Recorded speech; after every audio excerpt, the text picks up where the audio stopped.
Another L, bro. Another Monday night show with Oh yeah, another yeah, L yeah, yeah, yeah. for the Jags. They're It's the most consistent thing in my life. what? The Jaguars. Well, I mean, I think it's consistent in everybody's life at this point. No, I'm I just mean, saying, 20. like, if you're like, some people get mad about this kind of stuff. Me, I'm just like, I know what to expect. Like, it's kind of like, why get mad at this point? I got to tell you, like, Miles, you gonna get this up?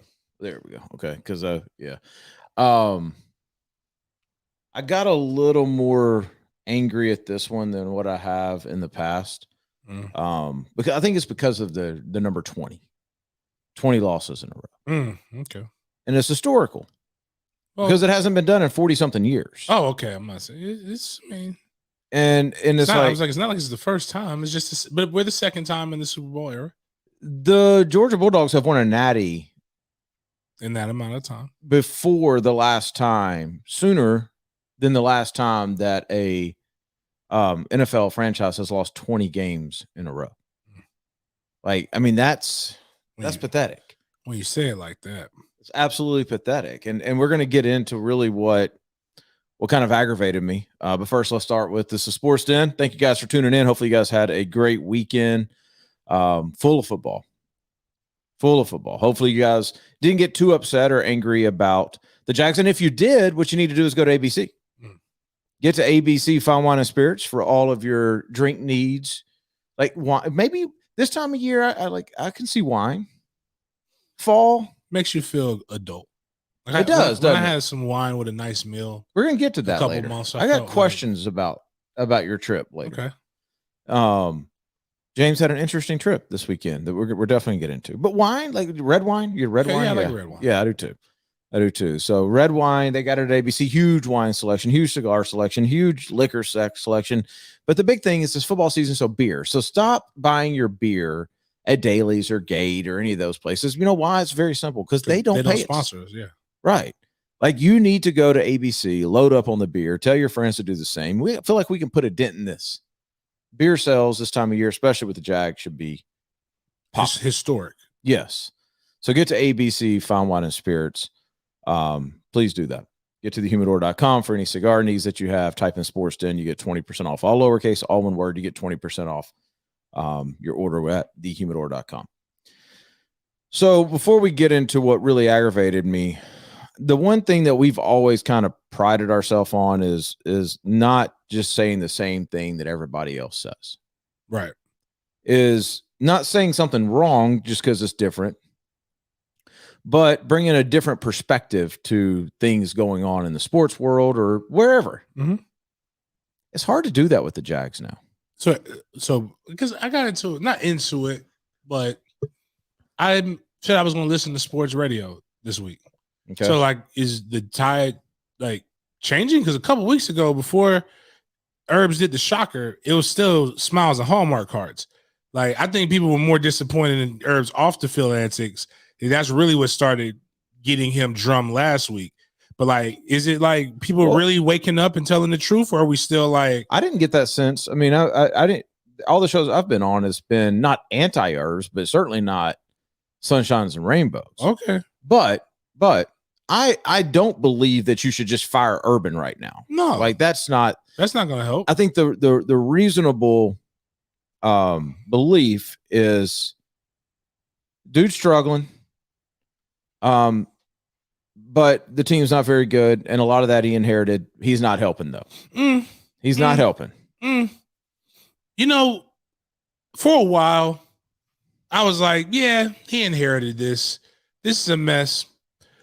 But then I looked at the team we played, the Tennessee Titans, 21 players on their injured reserve team list. Excuse me. Not their injured list, not injured reserve. Team. I was saying injured list, excuse me, but didn't play. Most of them, like most of those, like the guy, Julio Jones did not play. Right. There's a lot of guys who are factored. The Baltimore Ravens, forget that, have 19 people that were on their roster that are no longer on that can't play. That's an entire team. Yeah. I don't want to hear that no more. What? That he inherited bad players? Bad players. Because he did inherit bad players. They didn't They had to go get people, and they're still winning. Well, I understand that, but he did inherit bad players. Okay, that's fine. You did.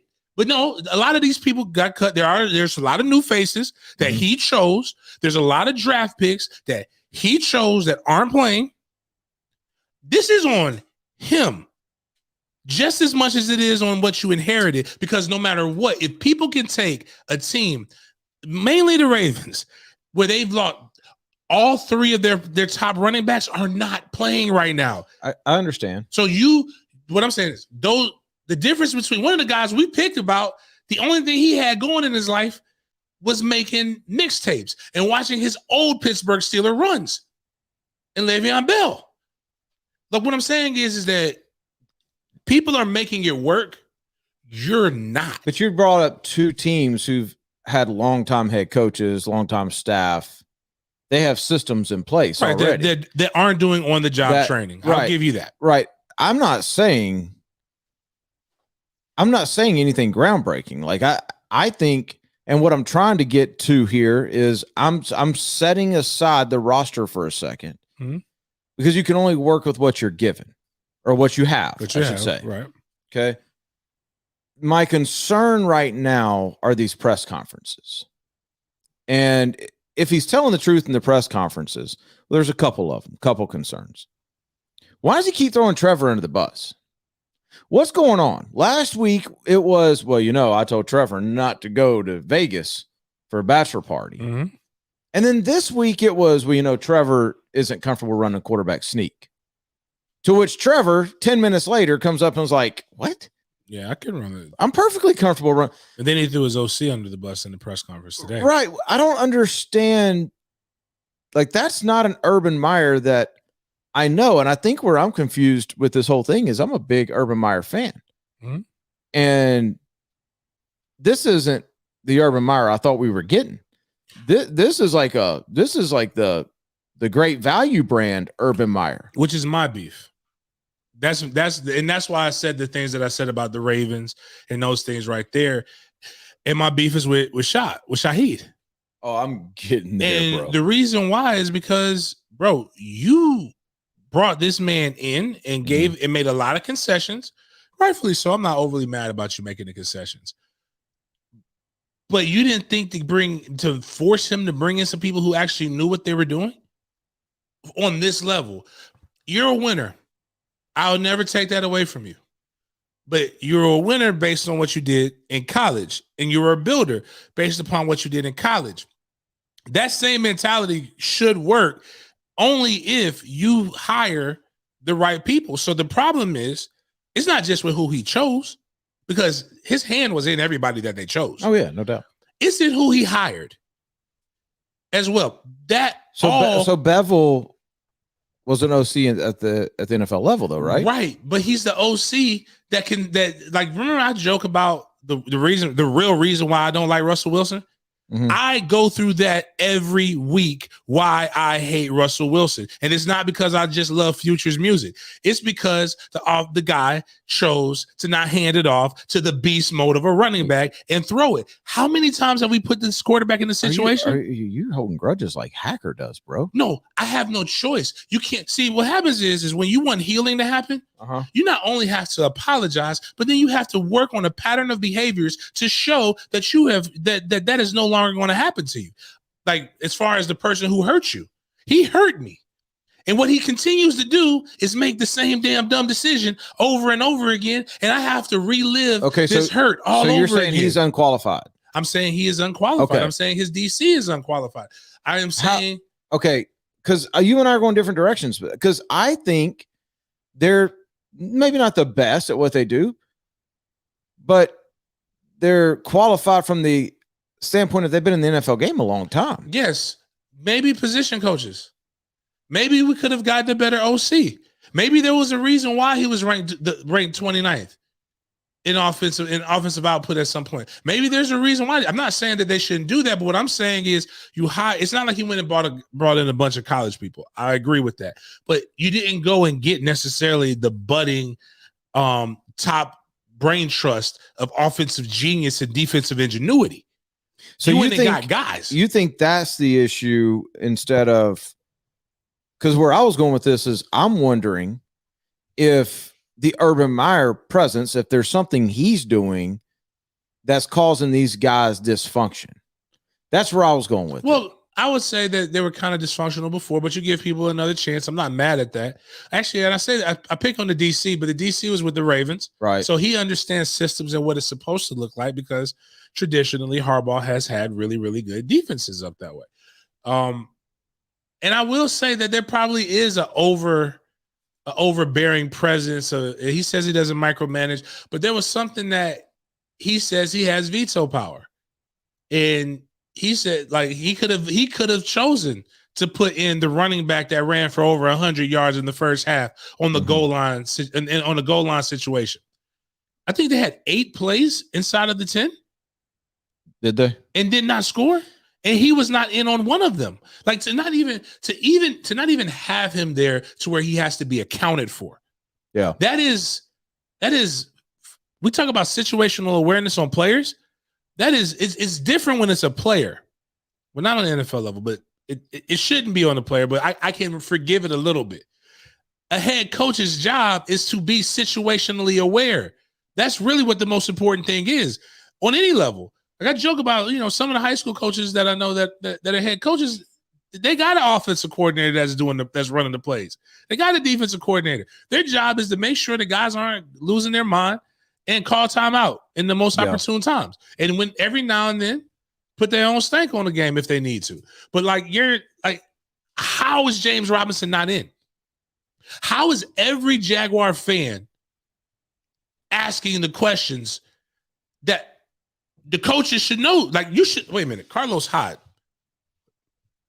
The only person who really the only reason Carlos Hyde is here is because Herbs, but we're trying to win a ball game right now. That's in grasp at this point. Let's probably put let's put the best players out there. That's my thing. Here's the thing that I'm confused by, because it's got to be one of a couple things. Either your players are awful and you just can't win. Or Urban's having these press conferences like he's staying out of it, right? Like if you really believe what he's saying in the press conferences, he's letting the OC do the OC. He's letting the DC do the DCing. He's staying out of it, or he's too involved. Like that's really the only options that we have here. And I can't figure out which one it is, but it goes deeper. And this is where I wanted to go with this. You touched on it. It goes deeper than this because Urban, the reality is this team and Urban and this staff have only accounted for 5 of the 20 losses. That's a fact. And I don't care if people want to say, well, they lost a lot of those on purpose last year. They still lost. They lost. And there hasn't been a team since I think 1976 that has lost 20 in a row. You're in a league designed to not allow that to happen. For parity, yep. And they've done it. It is a remarkable accomplishment of sorts that they have somehow lost 20. And it hit me last night that there's not another franchise that we can talk about. Can't talk about the Jets. You can't talk about the old Browns. You can't talk about, because none of them have done it. Like all the jokes that used to be told, Jacksonville, your franchise is that. Which brings me to Shad Khan. He's the one that's been here. And Cap hit me up last night after I tweeted something out and was comparing the record of the Jags with Wayne Weaver and Shad Khan. And it is unbelievable. Shad Khan is averaging less than 4 wins per year as an owner. Mm-hmm. And that is with a year where they won, 12? Yeah, by the time they went to the playoffs? Around the playoffs, yes. I mean, you got to count that year in there, and he is averaging less than 4. And then I get this gem last night. Miles, if we can go to the next screen. I get this gem from one Tony Khan on Twitter last night. And this shouldn't bother me, but it does. It bothers me so badly. I had to go there. Tony Khan tweets out last night, says, "Thank you, friends and fans who've reached out to say happy birthday today. After AEW Dynamite's great recent run, including 6 straight weeks as Wednesday's #1 cable show, it's weird having Wednesday off, but I'm so excited for AEW Rampage live Friday and a great weekend for the fans." This is at 9 p.m. on the yesterday. Same day. Just making sure. on the same day that they just lost their 20th consecutive game. He is tweeting about a fake sport. Okay, a fake sport that is being hosted in a facility that we pay for. Okay, after their 20th loss in a row. So I read it, blood boiled a little bit. Okay, maybe Tony Khan's not doing anything with the Jags. So I click on Tony Khan's name. No, first thing in there is owner Jags, like owner analytics, whatever Jags. Like, they don't care. They don't care. Are y'all serious? AEW, Tony? Like, you're going to tweet that up? Happy birthday, Tony. I hope it was a great one. I don't give a damn, and neither does 90% of the population of Jacksonville, about AEW. That wasn't part of the deal when y'all bought the team, Tony. There's nobody on radio except for when y'all force people. I shouldn't say that because I don't know if y'all do or not. There's very few people on radio talking about AEW. Okay, it's not happening. All right, I don't care if y'all are the number one show on every Wednesday night on cable. I don't. I care about getting one, James, one freaking win. One. You were just like, that's not unreasonable. No. And so it took me right back to where I was 2 years ago. I'm not this guy. I am completely for city support of sports teams. I am. But I'm going to go back to what I said a couple years ago. I believe that anything the cons want, if it involves government money, it should be released after winning seasons. If you want $100 million for this, fine, Tony and Shad. Go, what would that be? 9-8 now? Go 9-8, and you get the first $20 million.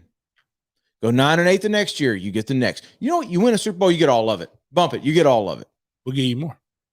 Possibly. You're acting in a behavior that's necessary to be successful. What is it like? Successful work gets paid, right?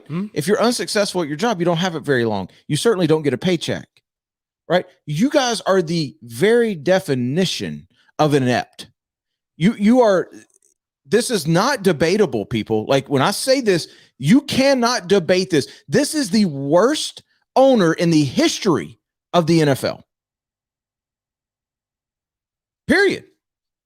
Like, if you want to start talking about, well, he built a indoor practice facility. Yeah, one that's already outdated. He built an amphitheater. Yeah, one that he's running AEW out of. He is the worst performing owner in the history of the NFL. It has to be said. That's not even debatable. And all we ever talk about, and I'm not getting political, is Lot J and the Four Seasons, which I hope they get. But go look at the Four Seasons in Nashville, James. They're building one right now. You know how much government money, city money is in that one? How much? Zero. All private money. Not trying to make this political, just spitting facts to y'all. Worst owner in the history of the NFL, but they're excited about their Wednesday night #1 cable show run with freaking AEW. And he should be, but time is a little bad. I will agree with you on that. I personally think I'm not going to. Shad is the consistent thing here, but I'm not going to 100% put it on him because he didn't coach the damn game. Like, he's never coached the game. Here's what he did. Besides, now in the beginning, terrible coach. Probably shouldn't. It might be the curse of malarkey, because I don't believe a guy. Malarkey had just got here. Like, you don't fire a guy. Now, I get it. That wasn't your person, but he had just gotten here, man. Come on. Let him establish something. Let's see if he works. Fine. Whatever. It didn't work. You brought in Bradley. We thought it was going to be fine. If you like positivity, that's your coach. But the only thing I don't like about him, in hindsight, he was the best hire he's got. Complete opposite of what he was as a coordinator, which was fiery, which you got to be as a defensive guy. Then all of a sudden he became like Zen and it's like Phil Jackson or something. I don't understand it. Didn't work. So you blow up shop, right? Nope. You let your offensive line coach sit in there on every meeting. And then actually, he's the best hire. Because like it or not, one win, he did take you to the third round of the playoffs. That's true. And you did take away. Gus brought him in. Yeah, Gus brought him. And then you took away all of his best players because he didn't handle it. All he did was cook the groceries. He didn't handle the shopping. So that's not on Khan's watch? No, what I'm saying is that is on Khan's watch. But I would say what Khan said before with the Urban hire, because I remember this because this guy played, said, I think we got it right this time. I went and I basically went and who was the best available person? Shaw wasn't the only one that was saying that this was a slam dunk. We were all saying it. We all said it. Everybody. Now, the only thing that started concerning me was when it was too glowing and we were giving this man like some of the decisions that were being made. We saw the signs. Don't act shocked now. Not you per se, but I'm just saying we saw the signs. Things were being questioned. Like, just people were like, well, it is Urban. It is Urban. That's why I'm just like, when people are like, he's actually been outside of, again, the recent incident, he's been handled with kid gloves. The times that he should have been questioned was the draft, because it's not that he's not a winner. It's just he has no political NFL capital to not be questioned. Like, we're here because we treated this thing in blind faith, and that's the exact same thing that the owner did. The owner figured this is the best football guy I could hire, and instead of putting people in place that could challenge him to make sure he was the best football hire, we tried to make it as seamless as possible and as comfortable. That's the only reason you hired Balky. There's no reason to keep Balky here. Absolutely none. But Balky is going to be a yes guy. There's no reason to because this people who don't know, they basically don't have a scouting department. Got rid of it. Guys who've been doing this for years. The scouting department isn't just for college guys. The scouting department is scouting the guys that you're going to have to bring in free agency, which is why I don't give him a pass for the talent.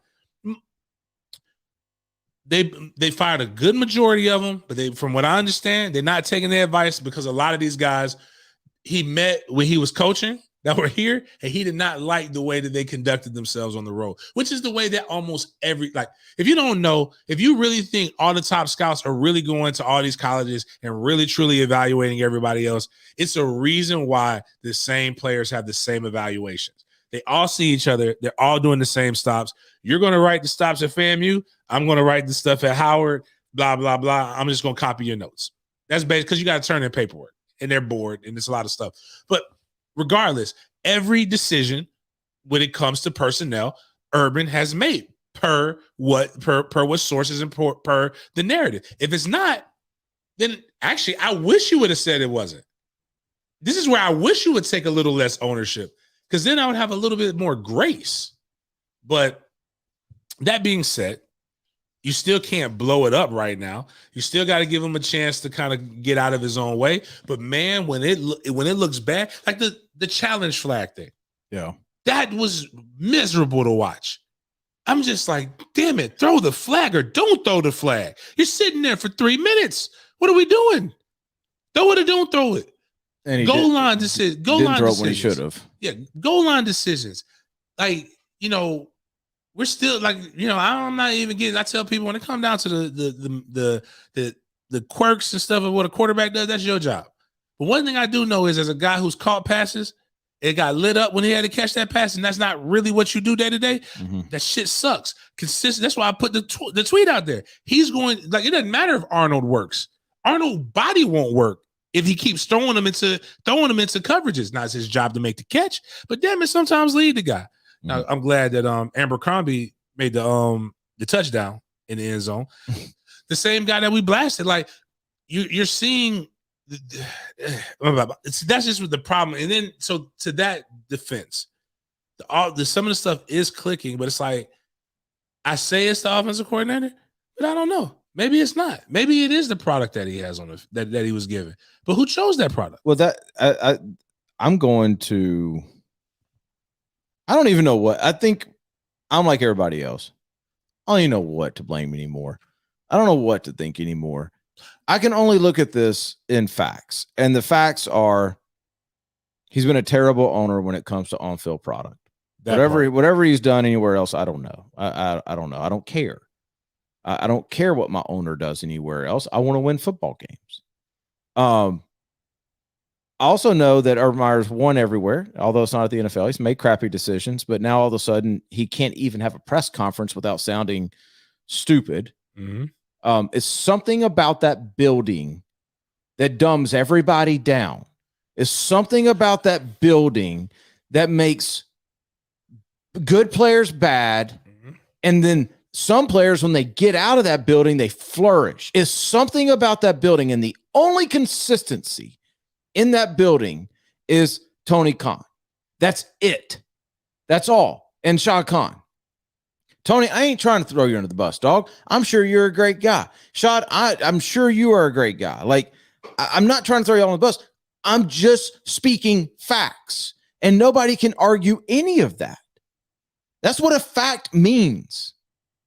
Since they have been here, this entire franchise has been beyond miserable.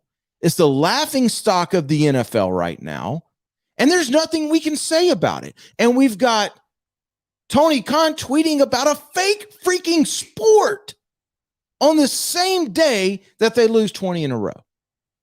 It's aggravating. I'm going to go as far as that. I've been here since 2007, bro. It ain't just, it's the building. They ain't been good since 2007, man. They were 11-5 that year. 5-11, 7-9, 8-8, 5-11, 2-14, 4-12, 3-13, 5-11, 3-13, 10-6, 5-11, 6-10, Rewind. 1-15. Rewind. 2007, 2008, they were what? 5-11. Okay. 2009? 7-9. Okay. 2010? In 2010, they were 8-8. Right. We take that now. No. This is a whole new level of dysfunction. But what I'm saying is that, all right, 11-5 was just 2007. Compare the records, bro. Compare the records of the owners. No, you're right. He's got those glory years, but even some of those glory years, 5-11, 6-10, most of the time they were consistent. I call it the curse. Like what? Because under the man, why can't I think of their names? 6-10, you're not the laughing stock of the league.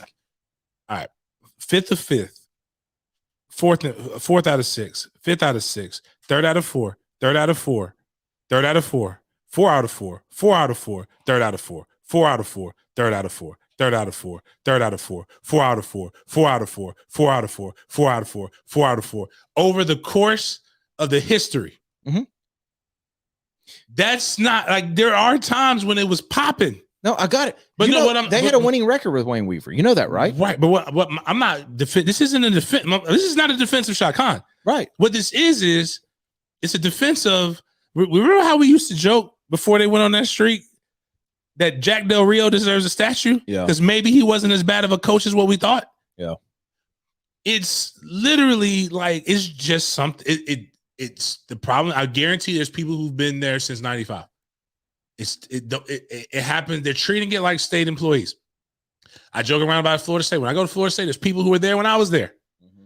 Sometimes you need to get some of this stank out of here. It ain't just football. It has seeped into every aspect of it, and you may need to turn this thing over.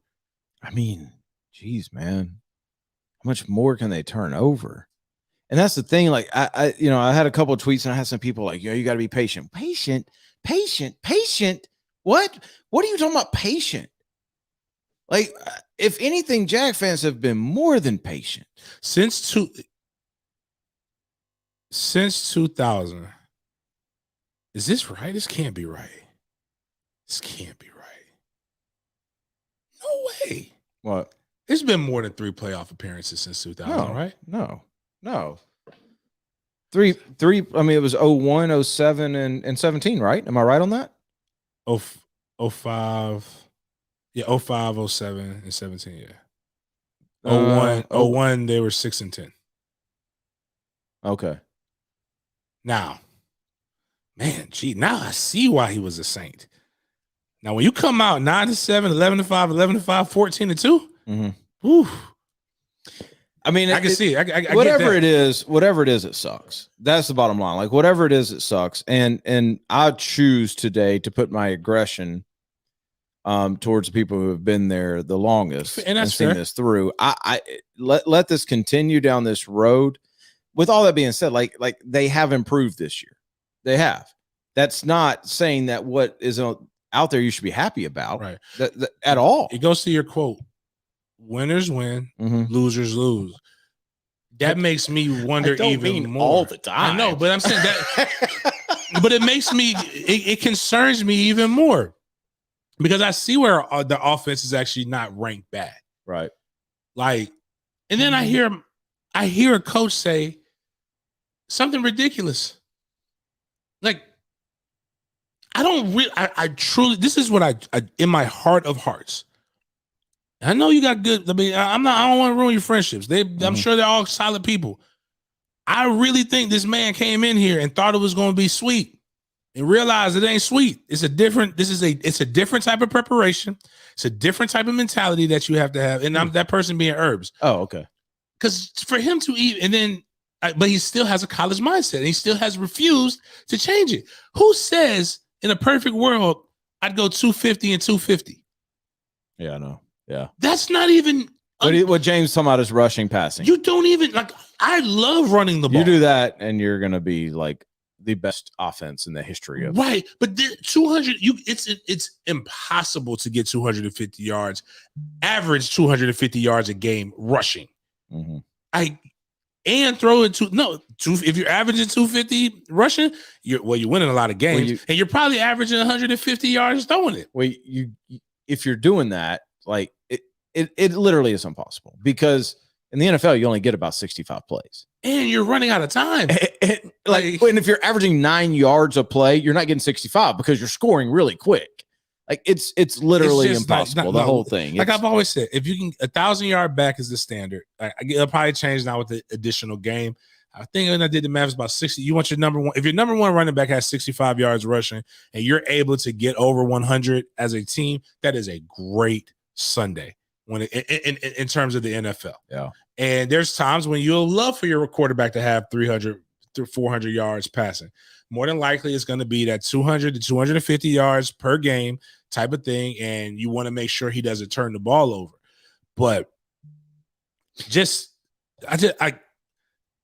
all I heard about was Cisco, and I still see Wingard. I question my boy T-Wig. Nobody I love more than Ant Wiggins, but I was telling him why in the hell are we drafting some of these people? Their injury, it seemed outside. Now, Travis Etienne just happened to get injured. I'm okay with it. I just felt like you could have got him the next pick, and you could have got somebody else that would have impacted you. Trevor, slam dunk, home run, everything that we wanted. Outside of your 2 first-round picks, do you realize what the consistent theme? Yeah. It seems like they purposely went and said, you know what? You had a serious injury, and you seem to have overcome it. Kind of. Let's bring you in, rehab in the NFL a little bit, and maybe that good hard work will come and rub off on some of these vets. It's like we're the freaking Make-A-Wish Foundation. You wanted to play in the NFL? Come on. Then you bring in this guy, and it's not knocking him, but when you say that, it's like, well, he's a good guy. He's a locker room. Hire him then. Hire him bring him. You don't even. The joke is the team chaplain with Tim Tebow. Yeah. Hire him in some capacity because I do believe he is a positive person that you want around the locker room. But maybe they shouldn't have cut him. To have one of your issues be tight end. Yeah. Yes, it worked. We won the trade with CJ Henderson. But to trade for a guy that we could have gotten free agency. Well, it's like the sad thing is you can't even do that because there's so many issues. It didn't matter if they wouldn't got the George Kittle. It'd still suck. Right, but I'm saying we may have been able to get somebody else for CJ. I don't know who else they kicker. Had. Maybe a kicker. Bro, we haven't made a field goal. He broke the kicker. That was the best thing about us. He made him snitch. Once he snitched, he went out there. They must have hit his legs. They did something to him because Lambeau was consistent. We knew he was going to trot out there and he was going to kick, and people, and for whatever reason, this is the most kicker-friendly town I've ever been in my life. It is. All you got to do is make it and they'll love you. I mean, that's how inept we are. Like nobody other.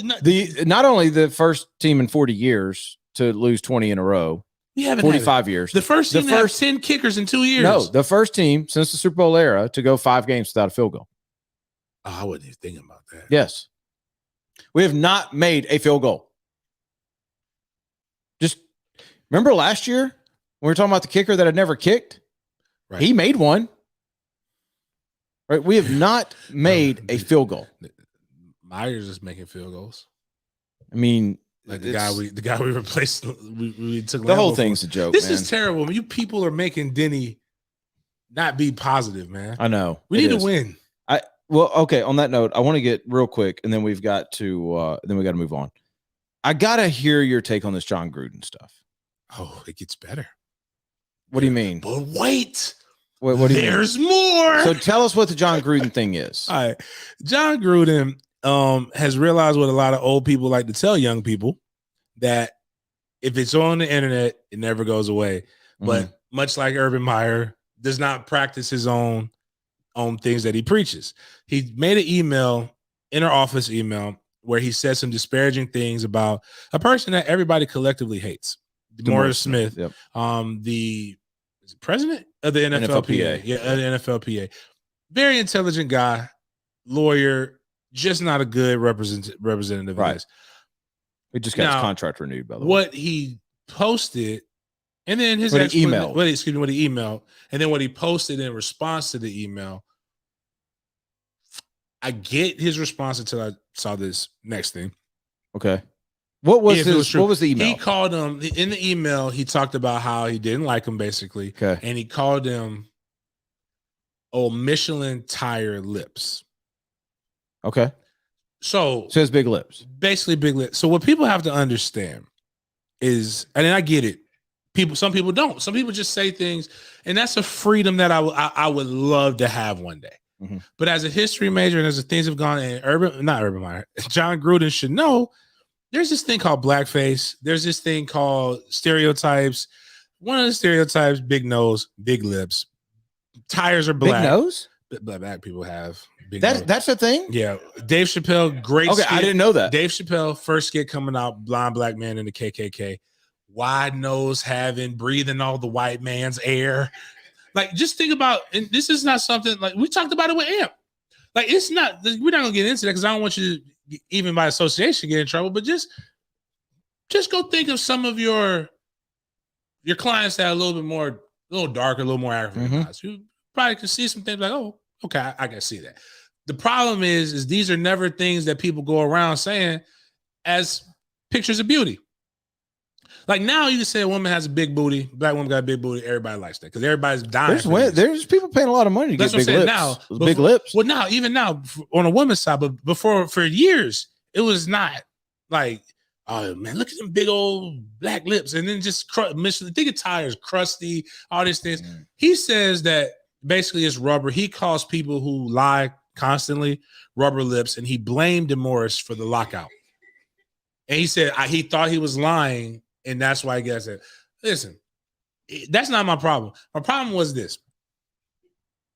If I don't know if I sent that, I don't remember sending that email. But if I did, I should be held accountable. I would do things, but I don't know if I did or if I didn't because it was so long ago. When was it? 10 years ago. Okay. But the one thing that I found about the internet, and this is why I try to live my life in the manner in which I live it, where I own and I actually am accountable for. There's not a thing that I post. Now I may say, maybe I shouldn't have said it that way, but I own it. I know what I was doing. There's a good and a bad that may come with it. I won't send anything crazy in the email. I won't send anything crazy in the text message because I already know those things can come up, and nothing hits people harder now on Twitter, the new trend, than the "this is you." Mm-hmm. So people done went back and dug into them tweets. I mean, to the emails, and they got stuff all the way up to 2018, where he grew and saying more misogynistic, homophobic, more racist type of things. Something that we've talked about on our show before, where like he talked about Michael Sam. He called Roger Goodell a homophobic epithet, a F. Mm-hmm. I'm with you. Okay. And he said he's I didn't know about the big nose, but I knew about that one. He said he's a clueless anti-football male-female genitalia part, that he pressured Jeff Fisher into drafting Q's in reference to the 2014 draft. He's criticized Eric Reed. If you don't know who Eric Reed is, he's the guy who kind of messes up Colin Kaepernick's thing because he stayed employed. Right. But whatever. I hate this trend. By the way, he talked about this trend is dangerous, James. But the cancellation trend or this stuff, like, because people dig like I. There's no other way to say this. We've all emailed, texted, stupid stuff. Mm-hmm. Everyone, like, the trend of all this stuff coming to the forefront is a dangerous thing, man. You want to talk about just fostering hate? Now, this is the part that stinks, because this can get anybody, men and women. Mm-hmm. Is like text exchange of photos and things like that. Like, there's only just one type of. I'm not saying I agree with anything he said. I'm just saying, like, man, if that's where everything's headed with technology, like, then y'all just better get ready to hate your neighbor. But here's what I will say with this, and here's why I don't like it when it happens with cops. I don't care. Your neighbor, my neighbor is my neighbor. I have one that I know that's probably said things about. Mm-hmm. But he's saying things about Biden, and he said things about Barrio. Loves Trump, phenomenal person. Love when my son goes over there. We smoke cigars together. He's great. I got neighbors to the other side of me that flew to Biden. It was crazy. It was. I walked out. I didn't know I didn't know what was going to happen. Both great people, right? Not in positions of authority or power over me. So, but what I mean is this: is and I'm not here to suggest Gruden. I don't really. At the end of the day, do your job well. I'm not here to say Gruden. I ain't the voice of reason when it comes to a lot of this stuff. But when I see a thread of, a police officer who got arrested after he hit somebody, or they're saying this, that, and the other, those are people who have direct power over my life. They can make life-changing decisions. I understand that, but we've seen a million times people who were just a regular civilian say something, and then when they got into a position of power, it came back and right. And we've seen that over and over. All I'm saying is people it's can bad trend. People can grow, and if you were in it, like, what I don't like is like what happens on draft night when they'll find the quarterback and he's quoting rap lyrics, and I'm like, you know what?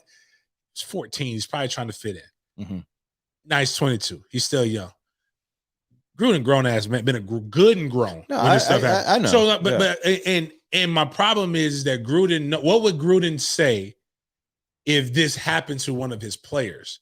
It would be, you have to watch what you post. You have to watch what you do. You have to do this. It's what the problem is. Even going back to our own issues with Meyer, and I hate to keep bringing it up. It's not what Meyer did. Mm-hmm. That should be the problem, but it's not even that. Because it happens. The problem is that if the shoe were on the other foot and that was one of his players, that guy would be fined or cut, depending upon how good they are. And that's what these guys know, and they know what they have to do. But yet and still, you did this, and you did it because you thought you weren't going to get caught, which is why it was private. And I do feel bad for you about that, but. If this were happening to why did I say that? If this happened with Derek Carr right now, and Jon Gruden had to deal with this, he would be punished. Listen, there's gonna be fallout from this because. What I'm trying to figure out is either because I want to hope he's this good in this to get the heat off of him. Either Urban dropped the mixtape, or the Raiders are like, you know what, man. You're paying a lot of money to be average. We get a little bit better this year, man. We're a little bit better this year. We just got our ass whupped by the Bears. They picked the wrong time to do that. I'm saying, he's like, I just got beat by the Bears after this. But I'm saying this bigger piece just came out, and I'm like, if he's the damage has been done already. This is why I don't believe in because he'll get a job doing something else. Whether you think he's going to lose this job? I doubt it. I mean, it depends on the players. It really depends on the players, yeah. and that's who he's at the mercy of. And I really, and this is what I was saying, and I think people don't remember this. Even the man, if you look, I went back and looked at our numbers right before we left. Mm-hmm. God, we was getting a ton of rebroadcasts, but I would let the strength and conditioning coach from Iowa train my son. You know why? Because he gets results. Damn good at his job. Right. I don't care about all the other stuff because I'm hiring a professional that's good at his job. Now, if you would like to individually try to say some of those things to my son, I'll probably whoop your ass. But, hey, I live in a world where at the end of the day, I got goals to get to. And I also understand how our society truly works. It's about winning. And if you keep winning, things go away.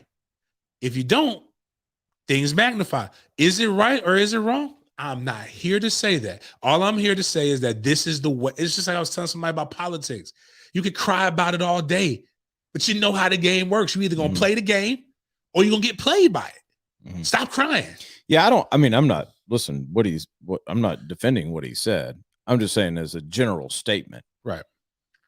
That trend's dangerous. It is. We got to move. We got to move quick here. Make sure Executive Health and Med Spa. Make sure you get over there. Full recovery. Like they got all kinds of stuff that probably most of you've never even tried. Heck, I haven't tried some of it.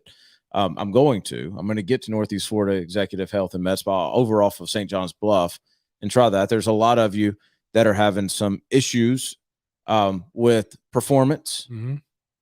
They can take care of that as well. Maybe you got low T, maybe you got low testosterone. They can take care of that as well in a healthy way. Like you don't just it's a lot of people preaching about stuff that I don't know what's in it, but they're going to gas station taking gas station pills. And now they're saying the gas station pills are giving them results. But what I'm saying is you don't know what's in that.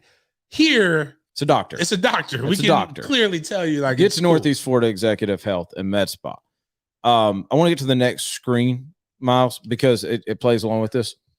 D'Eriq King, who we talked about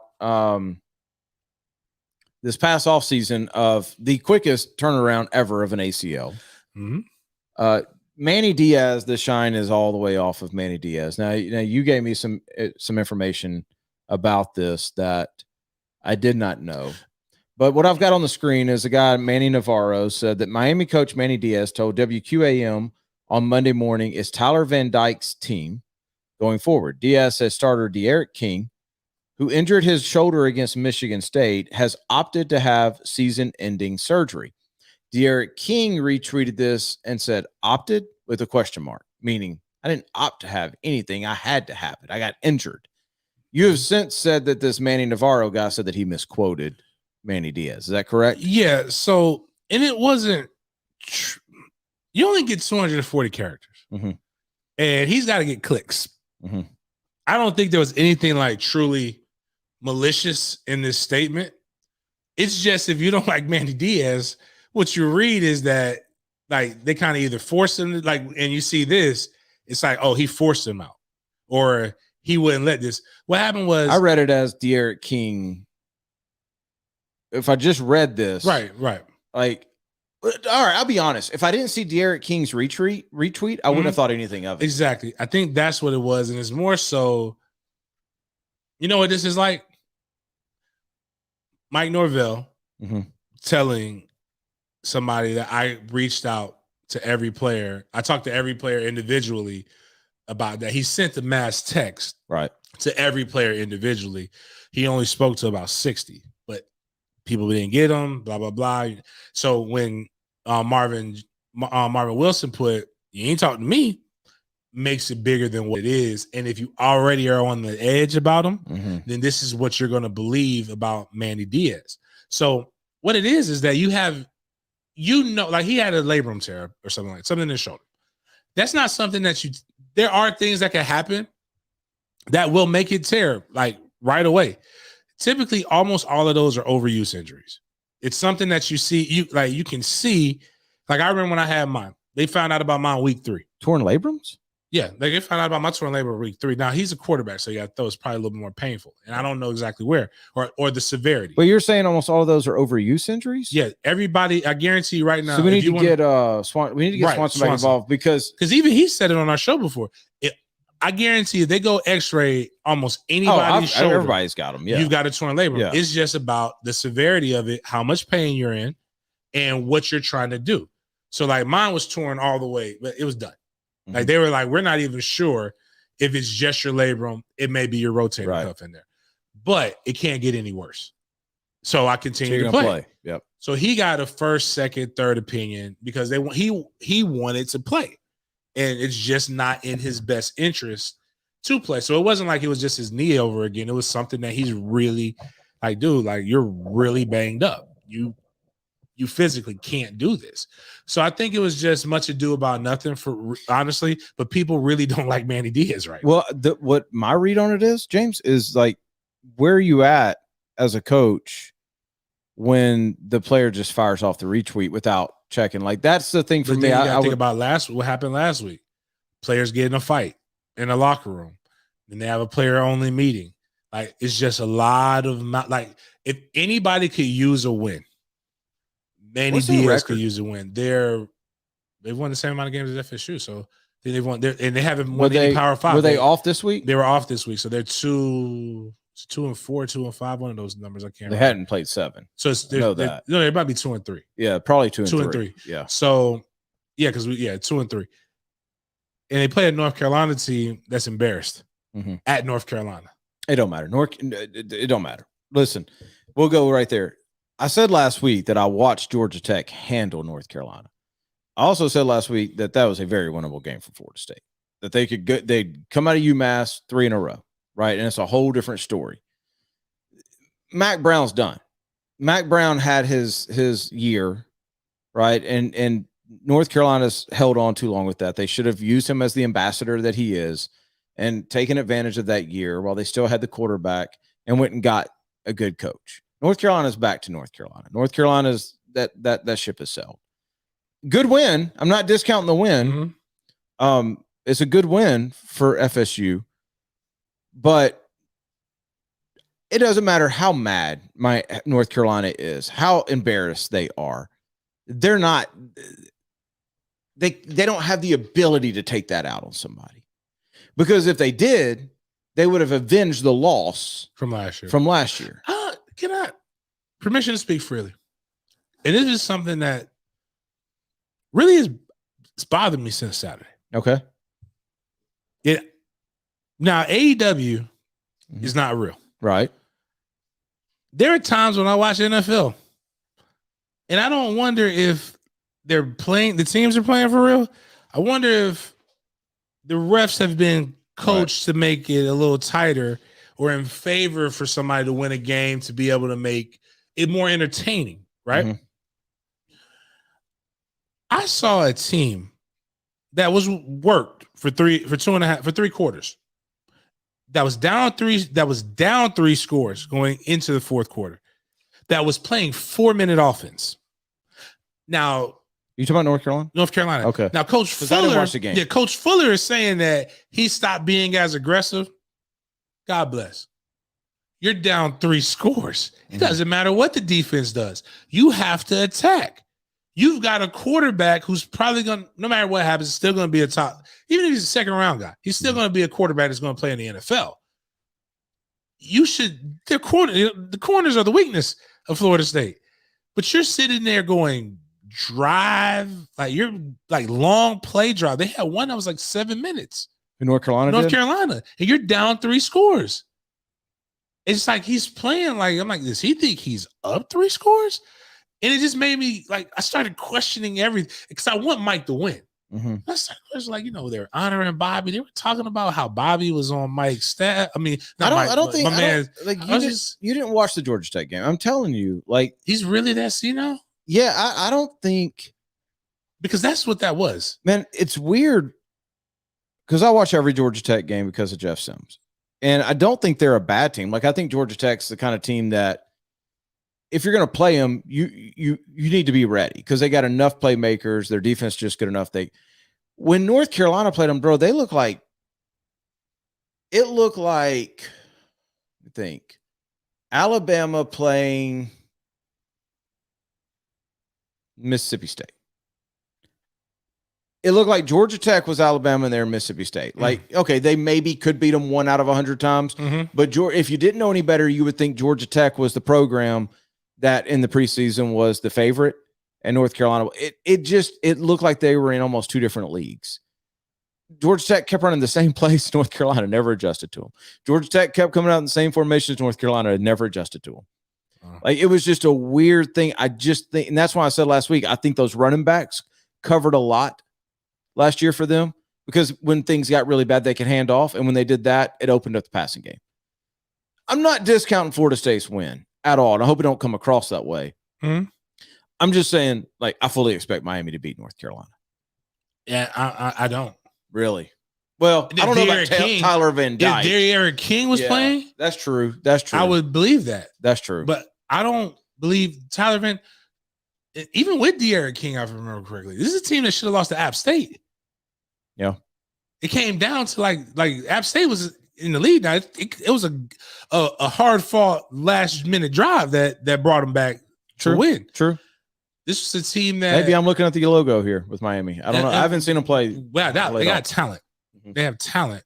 It's just all the things that are going in is just the guys. I don't know if the guys necessarily believe, and that's my take on it. And at first, if you would have told me, even if Derrick King was playing, like if you would have told me like Miami, like dude, Miami going like even when Leon Searson was joking with me, like, hey man, you won't. I bet you we beat y'all. I'm like, Leon, I don't know, man. I want to see the line. Leon. I'm going to look up the line for this. We're bad, but I don't know if you're that bad. If we're that bad. Real quick, because we don't have a ton of time, and I want to get to your trip real quick. Anything about FSU that you want to get out? No, that was basically we got it was a good win. So. Good win. Y'all needed that. I hate that y'all have a bye week now. That's ridiculous to me that you have a bye week before UMass. I mean, you'd be much better off to play this week and then have your bye week. But you're going to have 3 in a row. You're going to have 3 in a row heading into Clemson, and it is an entirely different situation than what it was 2 weeks ago in Tallahassee, isn't it? It's an entirely different situation in Clemson. Very true. And I'm not here, please. I want to always root for them. I still don't think we're beating Clemson. I'm just saying Clemson don't look as unbeatable as they. It's not going to be showing a guy in the sun reading a book because you're down 70-0 like a couple years ago is what you're saying. It's going to be more competitive than what it's been in a while, I would think. Anyway, I'm trying to find. Okay, North Carolina is listed as a 6.5 point favorite against Miami right now. So that's the line for that. Let's get to Green Acres real quick before we get to James' trip, because tomorrow is the concealed weapons class, right? Yes, sir. Green Acres sporting.com is where you need to go for all of your Second Amendment needs, all your hunting, fishing, knives, whatever you need. They got it at Green Acres over off of Normandy Boulevard. Get to Green Acres tomorrow. What time? 11 a.m. 11 a.m. Concealed weapons class, $50. It's $49.95. It's $50. All right. Are we full? I mean, we got about 15 that are expected to be there. So that's a fantastic class. Fantastic. They do these things every day except for one day, I think 6 days a week. They do these concealed weapons or concealed carry classes, and I think they do them twice on Saturdays. They have 2 different classes on Saturdays. Get to greenacresporting.com. Get over there for all of your gun needs because they support us. We need you to support them. James went to Washington, D.C., where their Second Amendment rights aren't nearly as nobody's like Florida, as good as Florida. Can't exactly open carry. I don't think you really can't do anything in DC. Can I wouldn't. I don't think there's anything. So Green Acres, you're in the right spot. You don't need to move DC. DC is basically the capital and the monuments, and I wouldn't like they sweeping everything. every parking garage, everywhere like you want to go. So it's probably not worth it. So you went there, and I'm gonna let you tell the story, but I do have one quick question. Who did you go with? TJ's up there. Okay, so TJ's up there. Yeah, it's the Army National Convention. Okay, so when you went to dinner, you were with TJ? Yeah. Just the two of you? Mm-hmm. Can you hit the next slide? Was TJ at this dinner? Yes. That's not mine. That's not mine. This is shared.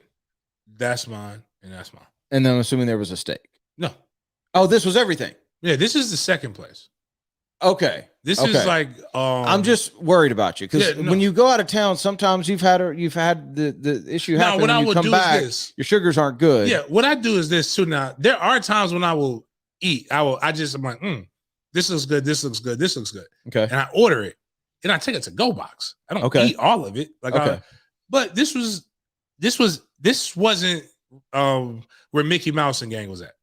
Right. No, I was. So this was So this was a New Orleans. This is where I'm at with you. Restaurant. Like when I see you tweet this out, I want to text you and I want to say stop eating because I don't want So I'm just concerned for your health. Greens. Got my greens in here. I thought there was like a 20-ounce steak coming on top of this. No, wasn't.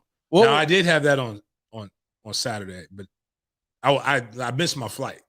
Okay, so I went to Three Forks on Saturday by myself. So I had a tomahawk steak. You missed your flight where? To DC. Oh. Then so I flew out Sunday morning. Oh, so you're only there a day? Yeah, that's not a day. Oh, that stinks. Yeah, well, I got this. After this, I got my fill.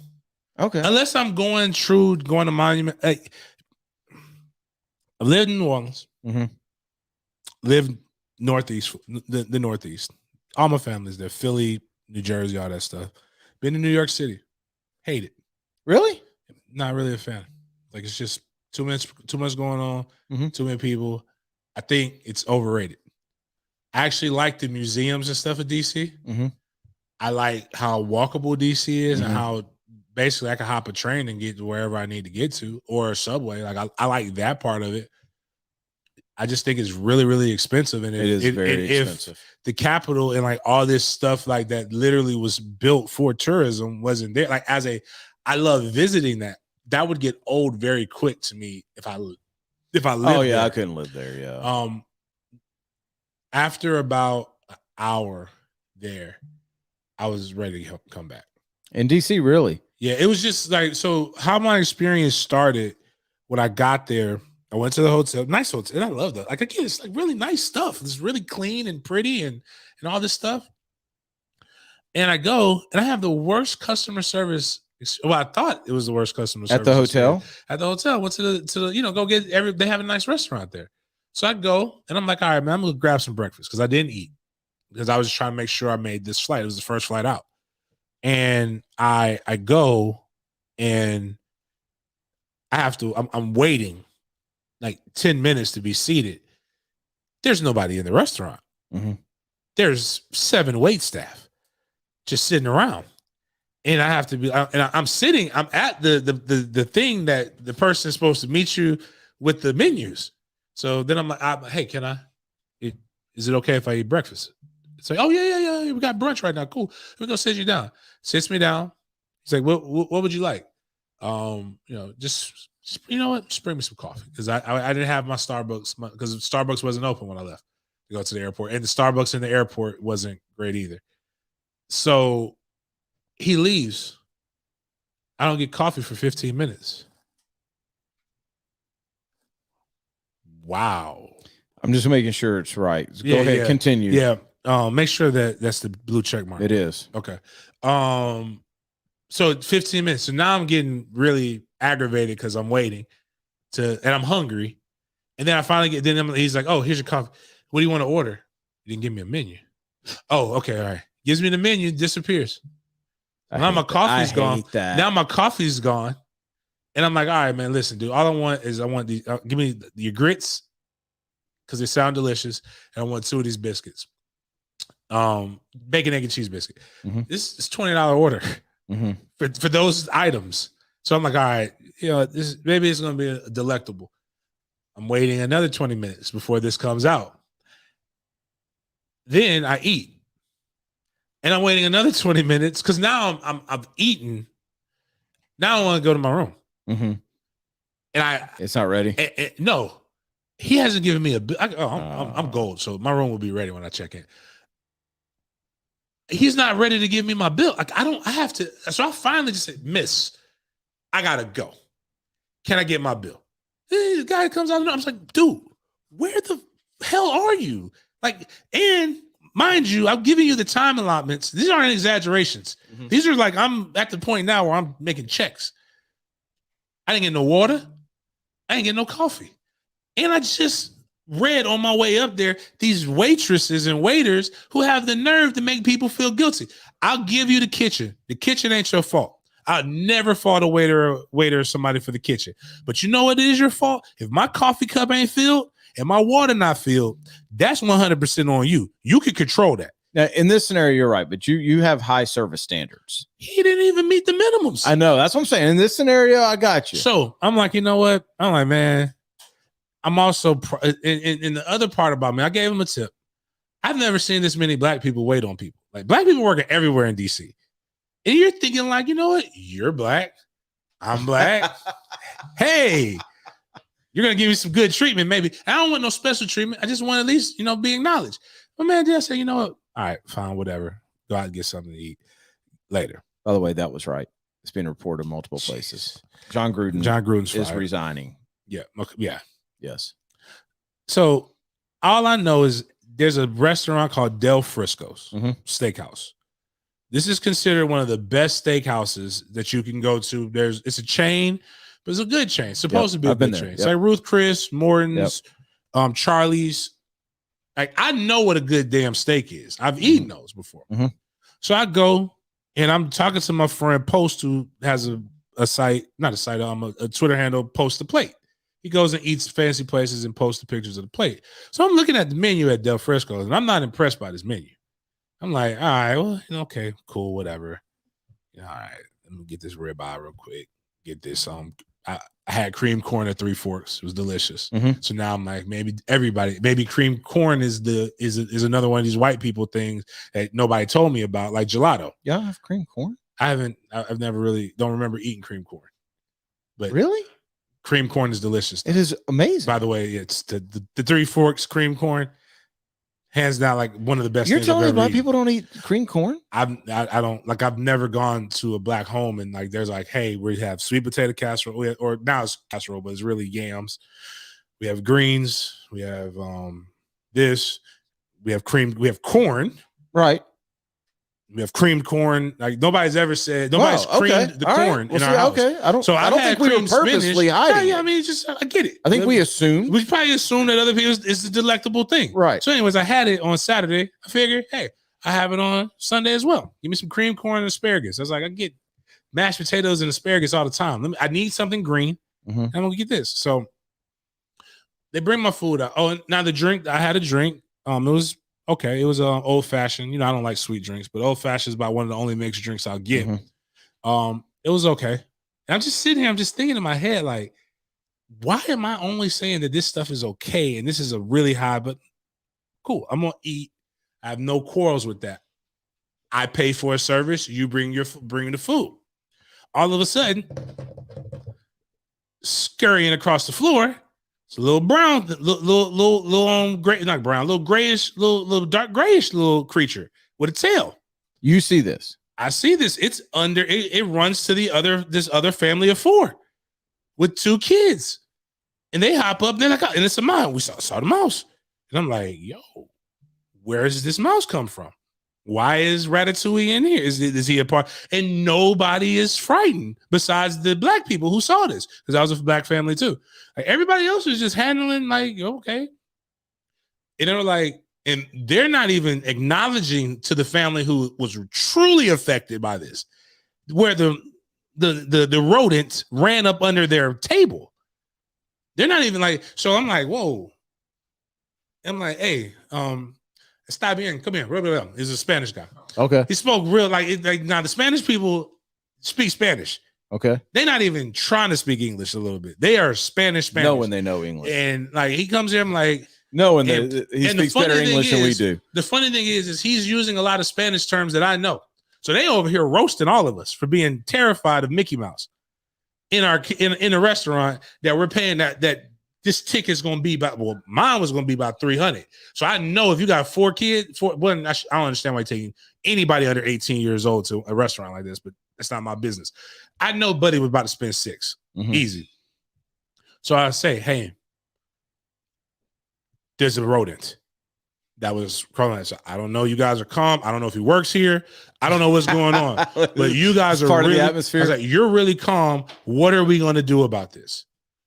We saw it. We've been made aware. We've told the manager. We are working very vigilantly to get this solved. And I'm like, what the hell does that mean? Like, dude, you're not even you didn't come to these people and say, hey, the whole meal is comp. You didn't come to us and say, hey, did you happen to see, did you see anything weird? Hey, shh. Like, no, nothing. What do you think they should have done? I think somebody should have been looking for a goddamn rodent. Nobody was looking for the rat. You want them under your table? Like, they don't have to. It ran that way. Go that way and somebody be looking for it. Make me feel comfortable because I'm starting to feel like he belongs. So then I'm like, okay, then nobody comes around. I don't even want to touch my food. I'm like, hey, man, you know what? I need the manager, man. They go upstairs. I was like, I don't want this food. I already wasn't feeling it anyway. I damn sure don't want it now. Bring me the manager.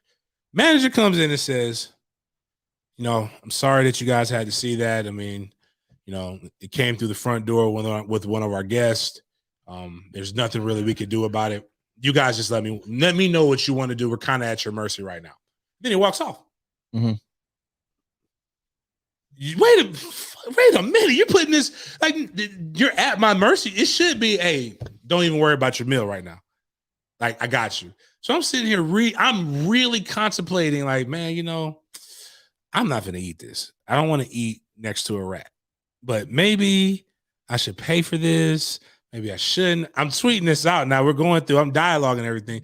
The manager comes back, and I think he saw my face after that, what he told, this thing that he told me. It's like, you know, it's stuff like this happens. It's out of control. It's not a rat. It's a mice. It's a mouse, excuse me. Like, if it was a rat, it'll be an infestation. That's a cleanliness issue.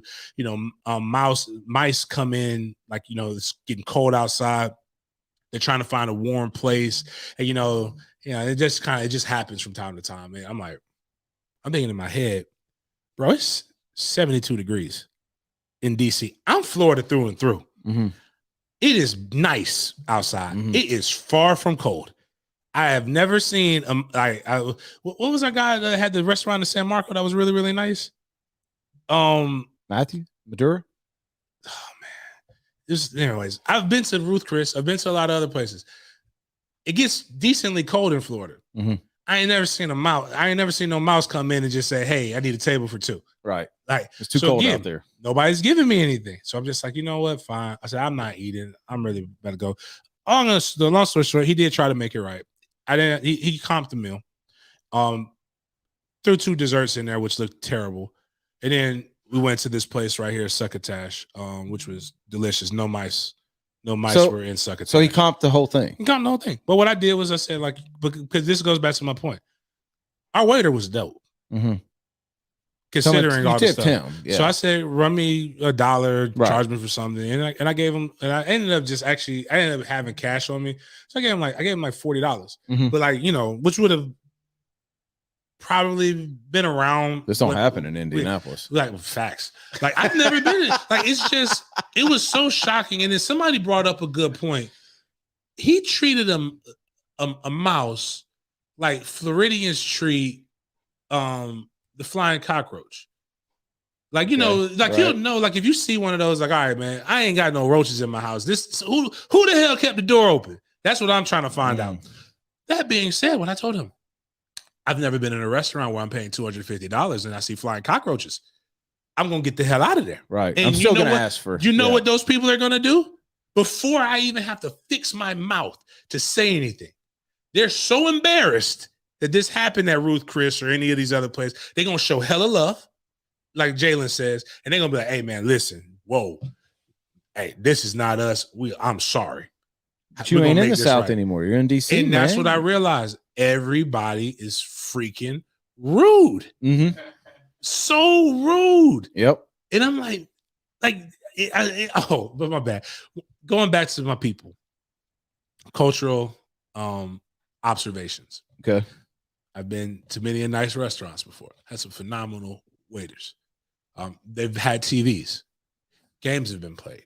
Different things like that. I've never had one scream in my ear when they were walking by.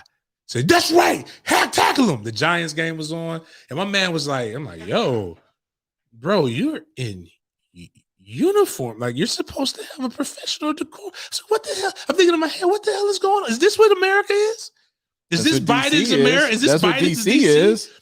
That being said, like I said, Succotash was dope. This was actually a mixed drink too. Makes me want deviled eggs.